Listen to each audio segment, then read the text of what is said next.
Dear me. Here we go.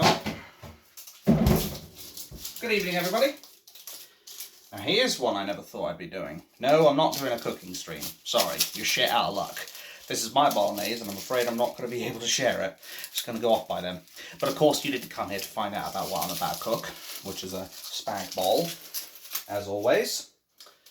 I want to talk about what happened all of a sudden in London. There was an Islamic protest from actual hardline Islamists. So basically what happened was there was an unplanned demonstration by these violent thugs, basically. And because of the way that they attacked the police, because that's really what happened, the police were basically forced to defend themselves. They were forced to defend themselves against these Islamic extremists. Because, let's face it, that's what they really are. And what this really does, in effect, is it undermines this narrative of theirs, which these Palestinians have always been like, look at us, guys, we're just marching along peacefully. There is no violence, unlike the supposed far right. There's not going to be any chance of us causing trouble. Yeah, tell that to these guys now. I'll be linking my Artusi's video in the description below, by the way. So, what ended up happening was a bunch of Islamists decided to attack the police. And the police, for once, which I will give them credit for, considering they usually do this with us and British patriots if we show even the slightest signs of overexcitedness, is they basically brought in the cavalry, literally.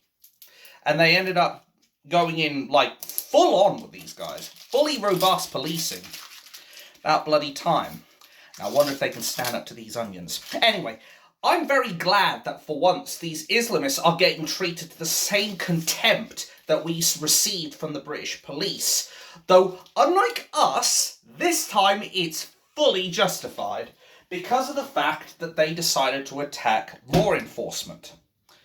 So, if you fuck around, you're gonna find out, as these Islamists are clearly doing so the hard way. Will the mainstream media report on this, I wonder? Yeah, somehow I don't think so, personally, but we'll see. I'm open-minded, and if they do report on it, I'll give them at least a little bit of credit, because after all, as the old saying goes, even a broken clock is right twice a day.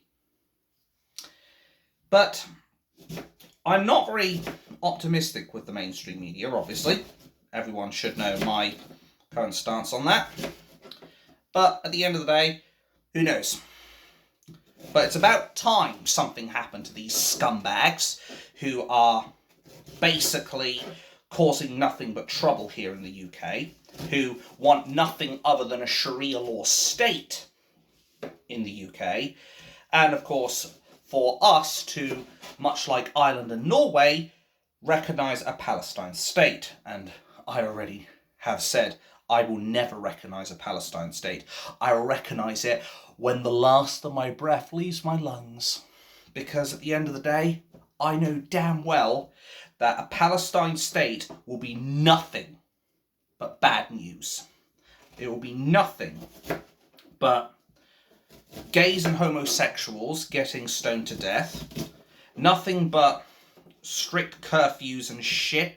And most importantly, which I hope the women are paying attention to, is that women will be treated like second-class citizens. Although, to be fair, they're currently being treated like second-class citizens right now anyway, because of the way of our government works, which is basically persecute old whitey. But I digress. They will end up becoming, to put it bluntly and simply, letterboxes. Because they'll be forced to wear a burqa, which they have that little slit that makes them look like a postbox. I wonder if I'm going to get criticism for that shit, because I know there was a couple of MPs who got shit for that, who said, oh, look at the letterboxes and all that, or it's maybe not those exact words, but you get the idea. Generally speaking, they were punished and condemned for calling them letterboxes. But at the end of the day, that is basically what they are.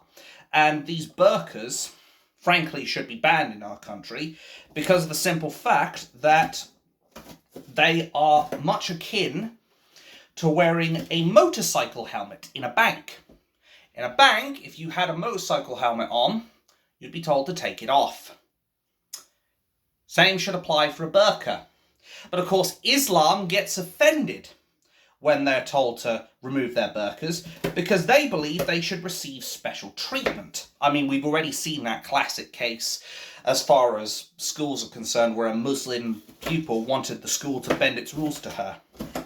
But of course, the mainstream media won't tell you this because, say it with me, folks, it doesn't suit the narrative. And it doesn't clean the knife either. Anyway, this is what we have seen from time and time again from these Islamists. They don't tolerate our way of life, our culture, our society, everything. So what they're doing is trying to get us to bend to them. That's not how it works.